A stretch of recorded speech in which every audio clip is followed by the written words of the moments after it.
So today, we're taking a little diversion from our standard, let's brew an all-grain batch and make something hoppy and dark and malty. Got a limited time. I need to make a beer, so why not do a little extract kit? Why not do something from Munton's?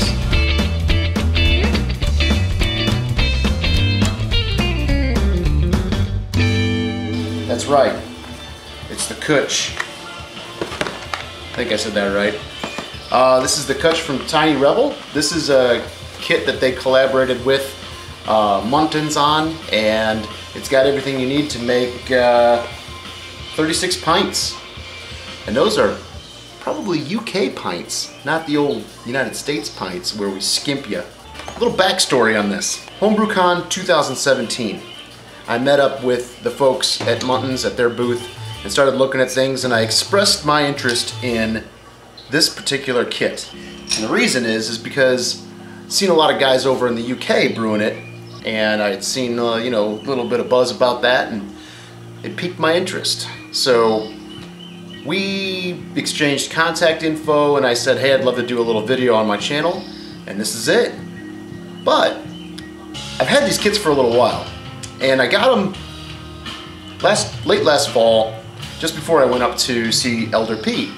And I got 3 kits. I got the CWTCH, I got the Winter Warmer, and I got their Belgian Ale.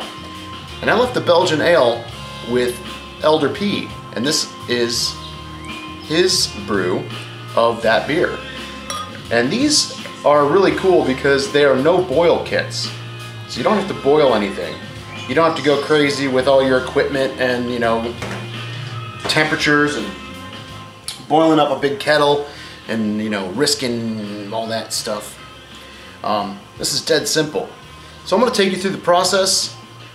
This is the Belgian. I just want to show you kind of what kind of results you're going to be getting out of these kits. First off, cheers to Elder P. It's got a nice aroma. It's got a real clean aroma. It's got kind of like that Belgian banana clove thing going on. If I had to guess, this is kind of in the style of a double. Not duvel, a double, a double, if you will. So it's a little over 6%. I want to say maybe almost 7. Smells great. Looks nice. Yeah, nice lacing. There's no way you could tell that that was an extract, especially a no boil extract. Cheers.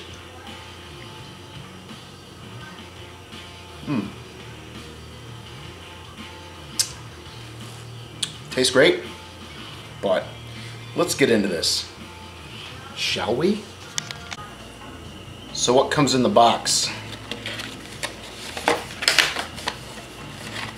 So, defy your senses, rebel against yourself, it says.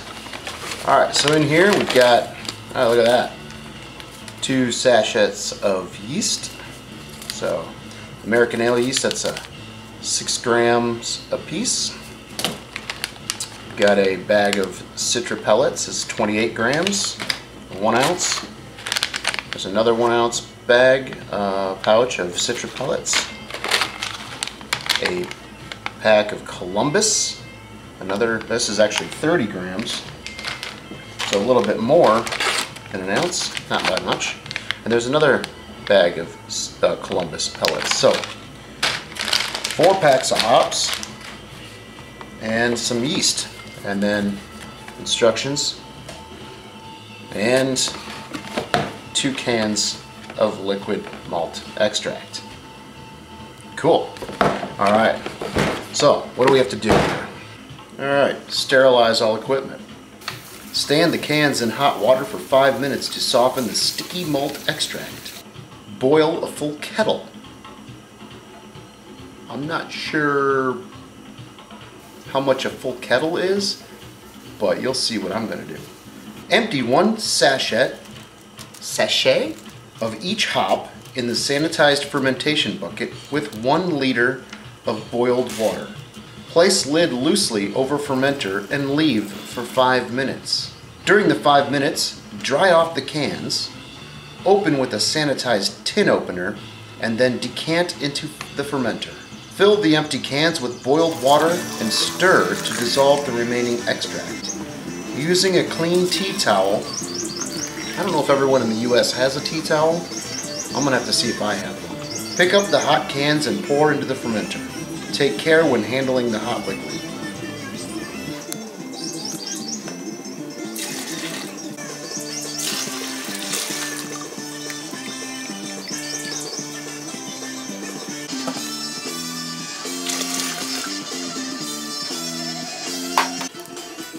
Stir the extract and hops thoroughly with a sanitized long spoon to ensure all extract is dissolved.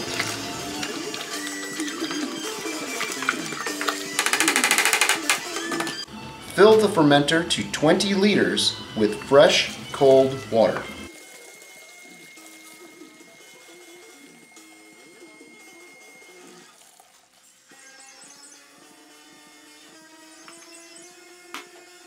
Once the solution is at 20 to 25 degrees Celsius, take a starting gravity reading using your hydrometer and record. And there's a handy little area here on how to read a hydrometer. Also in the middle there's a space for your brewing notes for the day. Alright, so this should end up with about a 4.6% ABV. And you know, the notes are pretty complete, pretty concise. I would say that if this is going to get marketed in the US, we'll have to change a couple of things just so people understand what the heck they're reading. Tea towel, that's going to be a tough one for some people. Myself included, I was scratching my head, but you know, it makes sense. Kitchen towel or something, you know. The boil a full kettle, that is that's, you know, how much is that? There's no volume specified here. But obviously we need enough boiling water to, well, it's about 1 liter or 2 pints that goes into the bucket right after you add the hops. And then you have to fill each of these cans with that boiling water. So if I boiled up one of my kettles, my tea kettle is not even 2 liters, I don't think. It's probably 1.5 liters, if I had to guess. So that's it. Straightforward. You get all this done in probably less than an hour if you play your cards right and have all your stuff together. So I'll be back for a tasting review. Special thanks to Munton's. You can check them out online at muntons.com. They might even have a homebrew page. I gotta check on that, but I know you can find them at muntons.com, muntonshomebrew.com. Anyway, if you want to check out Tiny Rebel, their website is www.tinyrebel.co.uk. It was really awesome of them, a pro brewery, to put this together. They won some awards with that, and yeah, they got some pretty cool marketing, really catchy stuff. So, cheers. See you guys on the tasting vid. Anyone else interested in more homebrewing videos, check them out. There's all kinds of stuff on my channel. Anyway, I'm out of here. Thanks for checking it out. Y'all, homebrew up. Cheers. Alright, it's been a few days. You can hear the fridge running. It's in the cooling cycle right now, probably because I have the door open. But I've been controlling the temperature on this thing at about 68 Fahrenheit, which is at, I think, 18 Celsius or so. Anyway, it has been fermenting. I checked it. We're getting progress. There's a nice krausen, but it's time to dry hop. So, let's get them in.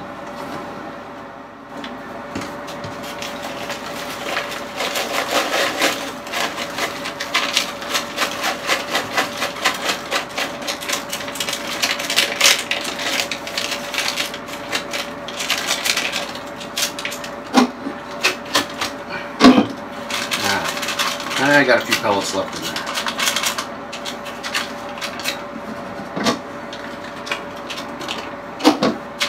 Alright, that's 30 grams of Columbus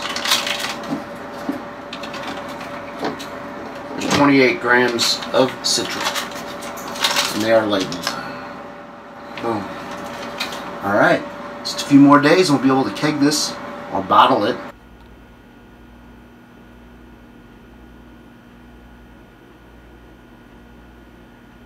Say 1013. Yeah, and that's what it looks like. So I actually let it dry hop for about 4 days. I'm sorry.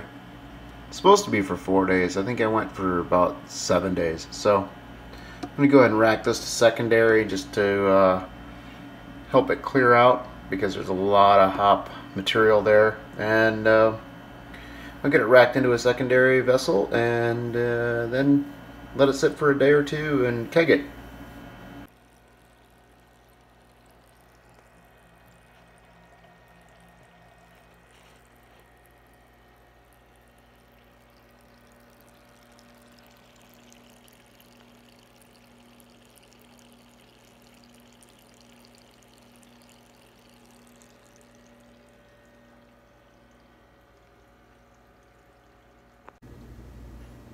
There it is, the CWTCH in all its glory. We've got carbonation. Full disclosure, I have had this beer. I've had a couple of them. You know, for science, carbonation checks, that sort of thing. But let's talk about it, shall we? The color on the camera here, it doesn't really do it justice, but the color is kind of a cool brownish red. It is a Welsh Red Ale as described on the packaging, and I'm not really sure what that means. I'm not from the UK. I've only spent some fleeting moments in Heathrow, so I really haven't been to the UK at all. So I believe this is the first time this has been made and reviewed in the US. So here's to that, right? It didn't really clear up. It hasn't cleared up. I haven't used any finings, so I don't know if adding finings would clear it up. But all of that aside, I don't really care about clarity as a homebrewer, as a beer connoisseur. I don't care. I mean, it does make a pretty beer if it's clear, but who cares? The head's nice, as I mentioned. The carbonation's nice. The color is pretty nice. I think if this was clear, it would be a really pretty beer. So that's it for appearance. For aroma, smells a bit hoppy. I can't really say that it's a distinct hop aroma character that I'm getting, like, oh, that's Citra, or oh, that's Mosaic, or whatever. This has Columbus and Citra that are added. I don't know if the extract cans, the malt extract, is hopped extract or not, but it might be. If someone or anyone knows, you can comment below. But this aroma, I'm not really picking up a specific malt either. It does smell like it has a fair amount of malts in it. It smells malty. No real yeast character, so it's a nice clean yeast. And the hops, there's a hop character. They smell kind of, I don't know, raw, if that makes sense to anyone. Like when you rub pellets in your hand, in your fingers, you smell them, versus like when you're actually drinking a beer and smelling it from the glass. There's that rawness to them, right? You smell them on your fingers. So a little bit of that. Additionally, I'm getting a little bit of what I'm gonna call a cheesy hop aroma. And it's something I picked up on when I was making the beer. I've been brewing for a while, but I think only one time in all of my brewing I've had some pellets that were not sealed properly when I had them in the freezer, and they went cheesy. I'm getting a little bit of that, and when I was brewing, when I opened the Columbus hops, I actually picked up on a little bit of that. So I'm not sure the source or the age of the Columbus, because they were repackaged, I'm assuming by Munton's. So that's probably the source of that. Now, I had the opportunity to swap them out with some fresh Columbus hops that I had, but I decided to just go ahead and roll with what was in the kit, because the whole purpose of this is to review the kit. I imagine this might be an isolated situation, isolated case, where maybe those particular packets of Columbus were a little bit older. The Citra were actually super fresh, and I think I got more aroma out of those Citra hop pellets than I have gotten when I've bought, you know, bulk Citra. So there, I mean, it's a kind of a wash, if you will. But anyway, I'm yammering on, but I wanted to make sure that you guys understand what we're dealing with here. Okay, so let's get in this into this thing for a drink, and I'll let you know what I think about that. So look at that head, man. It just sticks around. It doesn't care that I'm talking for 5 minutes. Cheers.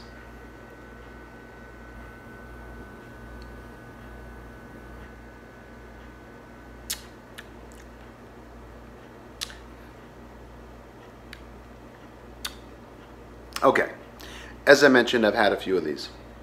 This has got some age on it now. It's been in the keg for about 2 weeks.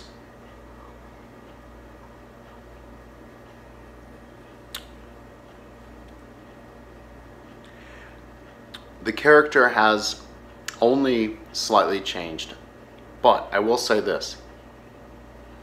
I'm not getting that extract twang that you hear about all the time. So I have gotten that on a lot of brews that I've made. And normally what I've experienced, or what I've come to learn, or deduce, if you will, is that it tends to be more with liquid extract than with dry malt extract. This is a liquid extract kit. It's a no-boil kit. So all the other kits that I've done that use liquid malt extract always are always boiled. So what I think is, I think that when you boil a malt extract beer, you're going to pick up on that twang that people talk about.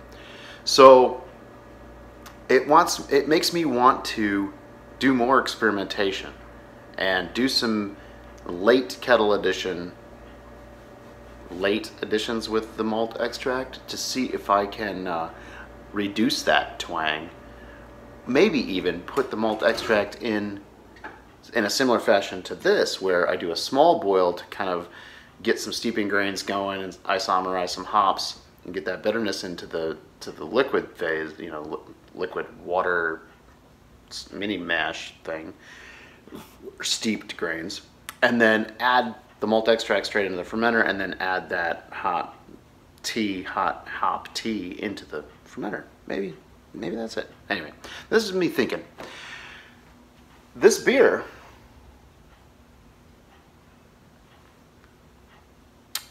is actually pretty drinkable.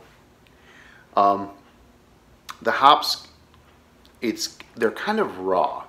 If anyone has ever taken a hop pellet and put it in their mouth, or chewed on a hop cone, you get that really sharp bitterness and that you know, vegetal thing.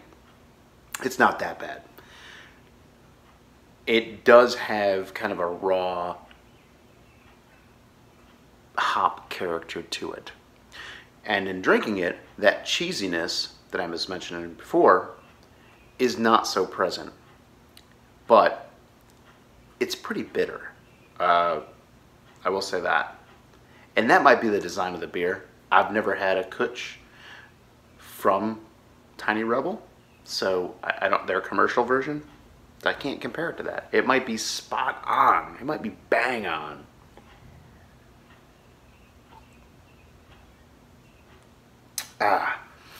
So numbers wise, this thing ended up, I started at 1053, and then my my final gravity was 1013. So maybe I'll pop up the actual ABV here somewhere on the screen. But all in all, I have to say I am quite impressed with the Munton's kit. I think it's dead simple. I think that you could brew this minimal equipment, no problem. If you're an apartment brewer, something like that, I think it's a great option.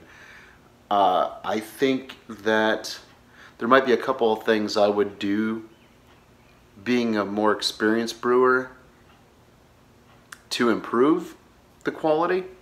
I would probably end up doing a small boil just to kind of get the hops to tame down a little bit.